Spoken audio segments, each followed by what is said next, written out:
Well, a very good afternoon to you, a good morning, wherever you're listening to our webinar today. My name's Natalie Ashdown from Open Door Coaching. It's a pleasure to be with you. And I'm inviting to the line our resident HR specialist today, Paula Jones Hunt. Thanks for coming on the line and helping us with our webinar today. Very happy to be here. Well, Paula, today we set up this webinar because, as you know, we've been receiving lots of questions around annual performance reviews throughout the workshops that we've been doing, and also around performance at this time of the year as well. So I thought we might just spend some time answering people's questions, and that's really the purpose of our session today. We've had 3 sessions now all around annual performance reviews, but there seems to be questions that continue to come up during our workshops, and I thought let's just take some time out and answer those questions. And that's why I invited you to come on the line so that we can actually bring your expertise as well. And before I begin, I'd just like to acknowledge traditional owners, the custodians on the lands on which we're all meeting today, and their continuing connection to the land, the waters, the communities of Australia. And we pay our respects to them and their elders, past, present, and emerging. And of course, since many of you are dialing in not from Australia but from other countries as well, I extend our acknowledgement to the traditional owners of the lands on which you're meeting us with today. Or perhaps you're listening to this webinar and we extend our acknowledgement as well. So our agenda for today, pretty straightforward actually. We're thinking about answering your questions. So this is where we really encourage you to hit that chat box and let us know what questions you have around annual performance reviews. We really are here today, and I can see the wealth of knowledge and experience that we have on the line today. So don't be surprised, some of you, if I call you out and go, all right, I think such and such could answer this question for us. So um, we have an amazing alumni, and this is a real opportunity to tap into our shared knowledge together.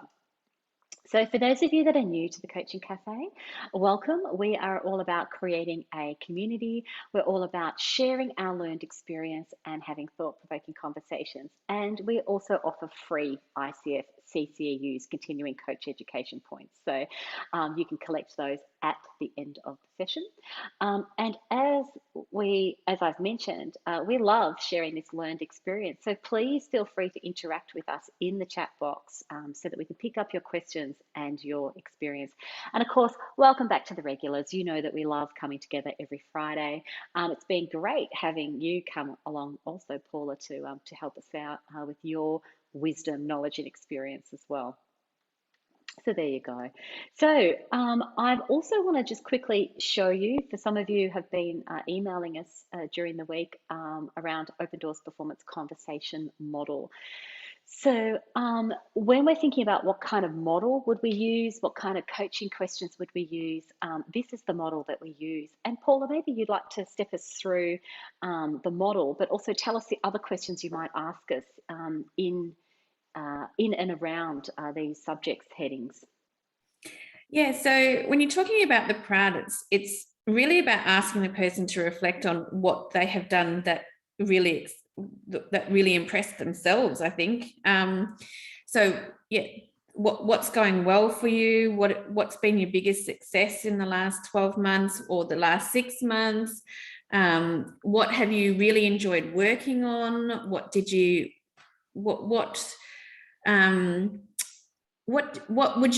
if we were awarding gold medals, what would you give yourself a gold medal for in the last 12 months? And the thing about these questions, and particularly when you're working with managers and clients and the like, it's really about getting people to ask questions that sound genuine and sound like them when they're asking the question.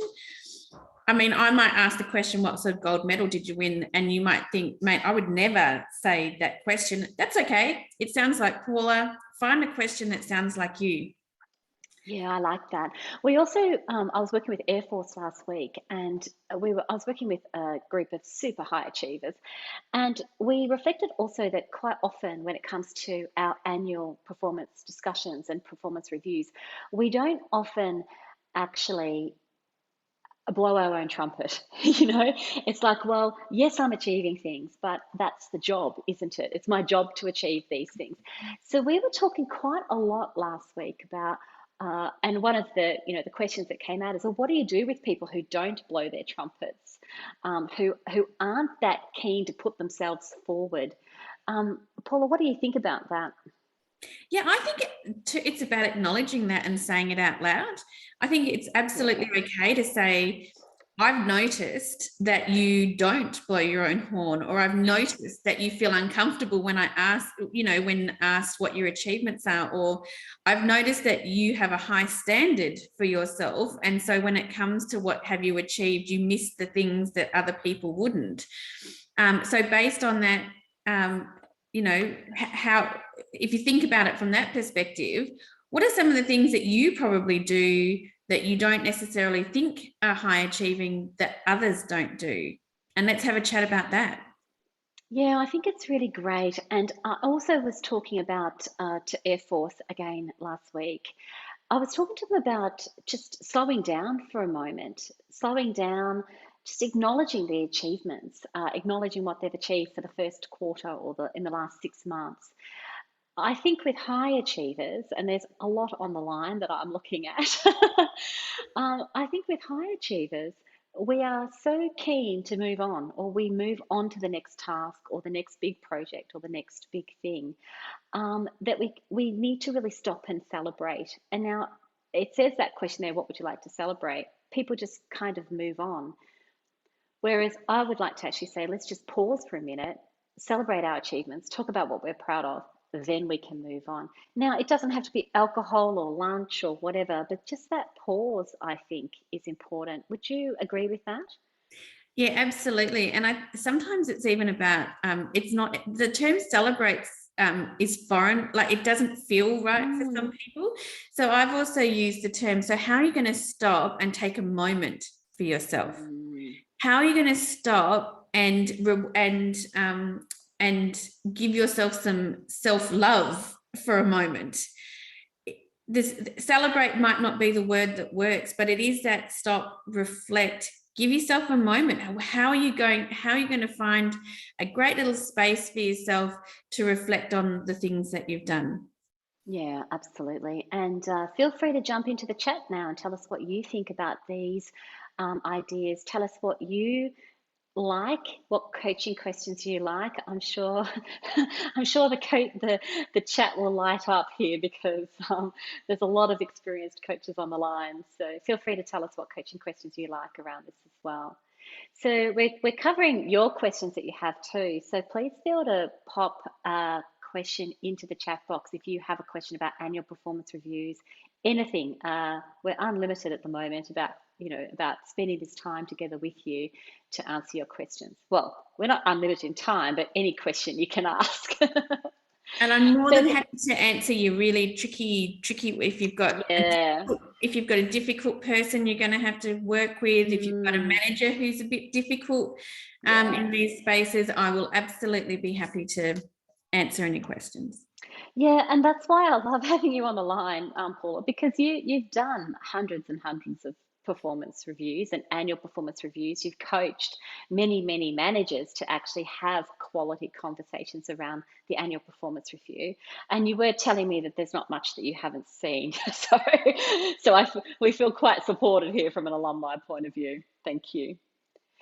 The next thing we're thinking about is challenges. So when we're stepping through a potential conversation, we can then turn our attention to challenges, so where they've experienced challenges, what's been the impact of the challenges. But what I actually like is that third question there, Paula, about how did you overcome the challenges? How did you draw on your strengths? What resilience did you bring, or what did you bring to the situation that allowed you to overcome those challenges? What are you thinking about there in terms of extra questions or other areas of focus?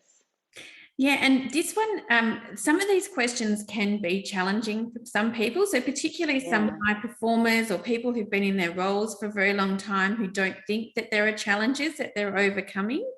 And so sometimes you say, ask a senior manager, what were the challenges? Oh, well, I don't have any challenges. I've got a high performing team. and so then it's about looking, the question about how did you overcome the challenges, or, you know, how did you problem solve some of the areas that weren't working quite well, can change it from the mindset of, oh, I don't have challenges, but problem solving is one of those things that people are more likely to answer that question on.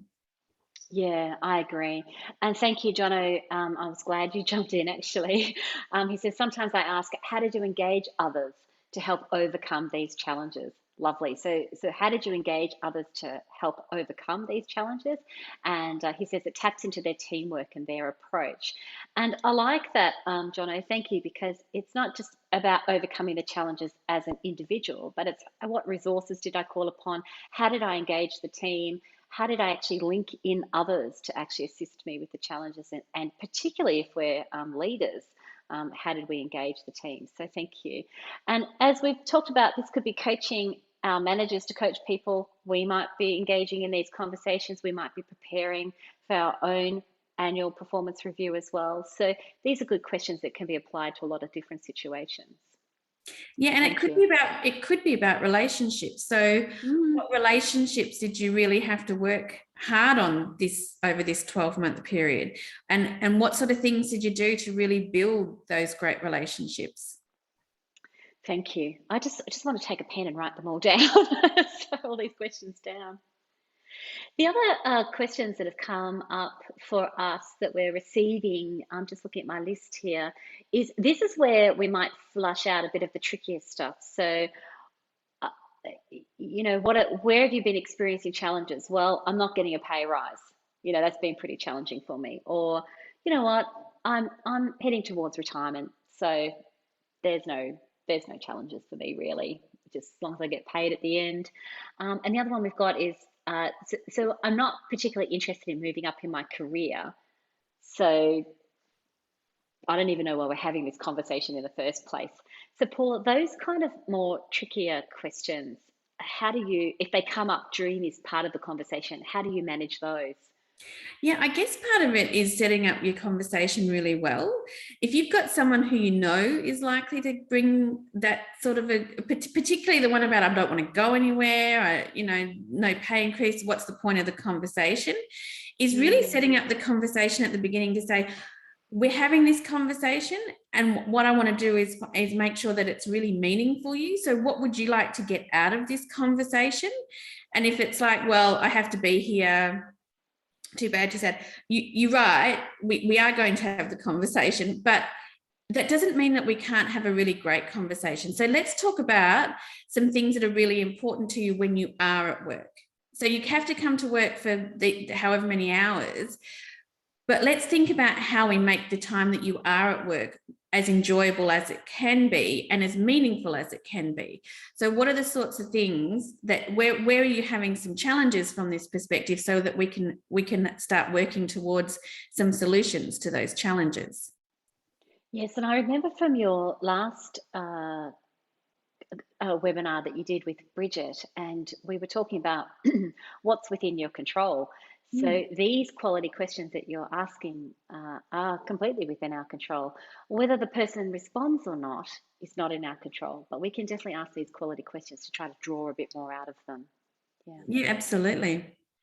And everyone, feel free to jump into the chat, ask us other questions that you might have about annual performance reviews, or questions that you like to ask during annual performance reviews as well, as we go on to talk about improvements.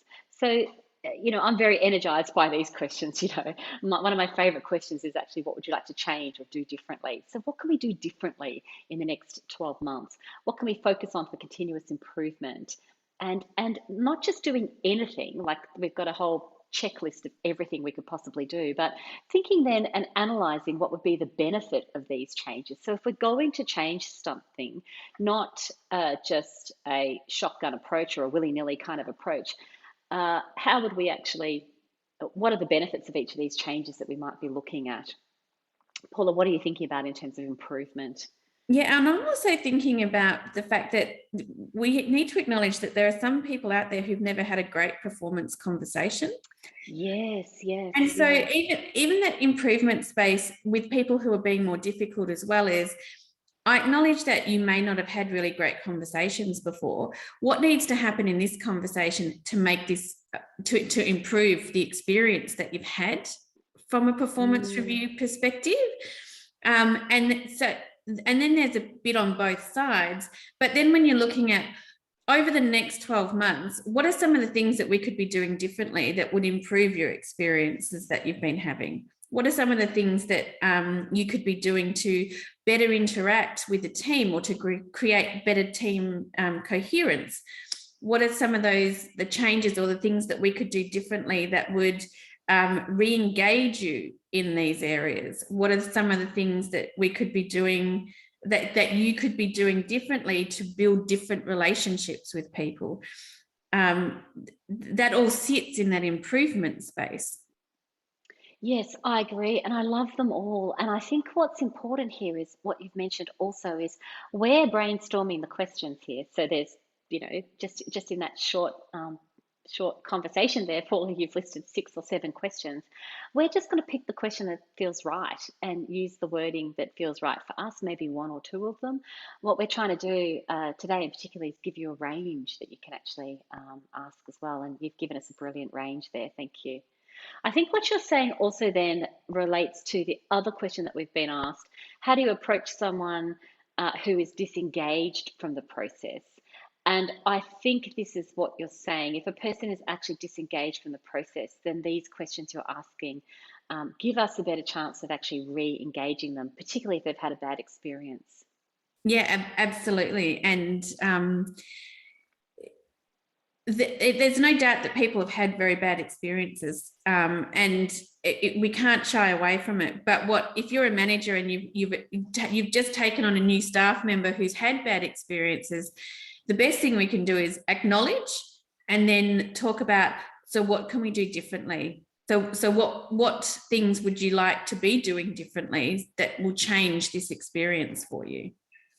Yeah, I love that because we are genuinely trying to make these a better experience rather than a tick box exercise, as you say. And, as we're chatting along here and exploring these ideas, feel free, everybody, to pop a message into the chat box for us. Tell us your question or tell us the questions you like to ask as well. Just before we move on there, Paula, I just noticed another question here around. Yes, it comes up often, overraters. Um, Definitely last week at Air Force, it is the how do you have these conversations when people are overrating themselves? They've got a higher opinion and they just need a reality check. So I can hear the Air Force, they talk about a bit of knife handing, just give it to them straight, fast and fearless, and they need a serious reality check. So any questions we're going to throw around that one, do you think? Yeah, I think when you've got people who are overrating, sometimes it's about going back to the wording of the rating. So if the rating says consistently demonstrates something, and that's the rating that they've chosen, you simply ask a question around, can you give me some examples of when you have been consistently doing this? Because then what you're asking them is to demonstrate what that, and if you can't find that space, then you can go, okay, well, let's have a think about that. So in regards to these ratings, if it's not consistently being demonstrated, we're probably looking at this sort of a rating as opposed to that. But it means that they've had to give you that information in the first place. So it's not just you saying, well, I don't think you are consistently doing what you're supposed to be doing. You've asked them for the examples. And even if they give you some examples, it's also about talking about it going, okay, well, the expectation is this. So yes, you are doing these parts, and then you can really start delving into how does that all fit together, as opposed to just saying, I think you're overrating yourself, which sometimes you do need to say those words out loud. That, from my perspective, I don't believe that you are in that space. But I think if you take the coaching approach first, which says, can you give me some examples about how that, tell me what you're meaning, what you determine to be consistent, like what does that look like for you? You're going to have a better crack because you've asked them to explain, to elaborate, to talk more about, to give examples of. Yes, I agree with you there. And I think we are trying to encourage these conversations. So I'm thinking that we might even ask that, well, we not might, you would ask that of people also to bring their examples to the conversation. And I like what you said there. I hadn't actually thought about let's go back to the actual rating descriptions. Let's go back to the actual, people will go back to the job description, but the rating descriptions, in terms of looking at those and then applying to the job description and the achievements, I think I hadn't really thought about going back and having a look at what they actually mean. So that's really great as well. I think as we talked about in our Certificate 4 in Workplace and Business Coaching program as well, most of you on the line have done that program. Think about Module 8, our feedback conversations comes into this area as well. And we will be thinking about how do we use that feedback conversation model as part of this process as well, if we need to. I say if we need to, because what we have been talking about is that this is not a once-off process. So, we will have been having these continuous conversations throughout the year, and the annual review is more of a summary than the first time they've ever heard something. So just putting that piece out there as well. So looking at our final piece here, Paula, then, and we will be spending a couple of cafes coming up around the development plans, the career plans. We're going to welcome back Veronica Millen, our career agility specialist, in a couple of weeks to talk to us about setting up career plans and how the annual performance review leads into the career plan. So we've got some good things coming up. We're thinking about here, though, that the annual performance review process, it does need to be a process that encourages planning for the next 12 months. And I know there's a lot of you on the line that go, you're not telling us anything new, and you are experienced and you know this stuff. But Paula, you have told me in your experience, some of this stuff that's obvious to all the experts on the line is not obvious to everyone out there. Yes, I mean, there are people doing amazing work out there. There's no doubt about that. But you'll have new managers, people who, or people who've been doing it a long time who are not necessarily have moved with the new thinking around the doing things on a more regular basis. So there are some amazing people doing great stuff, and I take my hat off to them. This is really just about the check-in as well. Go back, am I doing these things? Are we putting the plan together? Are we talking about how we leverage strengths? Are we talking about what we can be doing differently? Even if you've got a great relationship, I think it's worth asking the question about, of the support that I've been giving you over the last 12 months, what would you like me to keep doing? What would you like me to stop doing? What would you like me to do differently? They're all really great questions to have at this point in time, because it reconnects and builds on that relationship that you've got with the person. Yes, I definitely agree with you. And there's a question that came up. I'm not sure this is the exact language the person used, but how do I empower my leaders to be proactive and make annual reviews meaningful and successful? I'm like, well, you could listen to the last podcast we've actually produced, but I think for me, how do I empower my leaders to be proactive and make annual reviews more meaningful and successful? I think it's these questions here as well, the plan. So what steps can you take to move forward? So we've reviewed the previous year and summarized that. And now we're really thinking about how can you move forward? How can you leverage your strengths? What would that look like? And how can I support you? What do you need from me? What resources do you need? They're all really lovely questions. And I think these are some of the questions that make the experience quite a lot more meaningful. Yeah, and I think it's perfectly reasonable to have a conversation with your leaders and say, we want to have a really successful annual performance review process. What sort of things do we need to do? How do we start that planning now?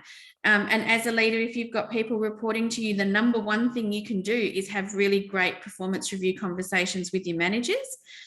Because it really sets the scenes for them. It gives an idea of what great really looks like and shows your dedication to them, and empower them to have their really great conversations with their team members. Yeah, I agree with you. And I think that's a really great summary, actually. I'm thinking about the time and how much time we've got left. If you've got any other questions to ask us or any other questions you'd like to throw into the chat, please feel free to do that.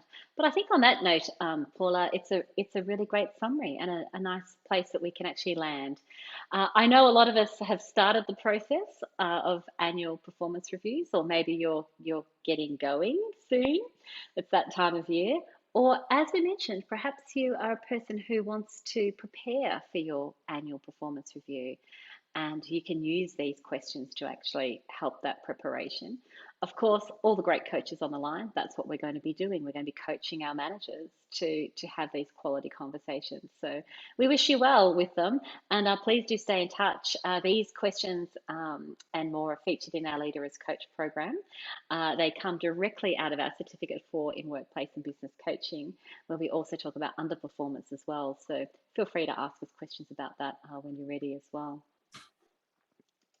So we do have a new Leader as Coach format. The Cert 4 and the diploma are coming up. The Leader as Coach program this month is completely full. So feel free to let us know if you're keen. You can scan the code there. And as always, as we finish up, we say enjoy your coaching, and we look forward to catching up with you at our next Coaching Cafe.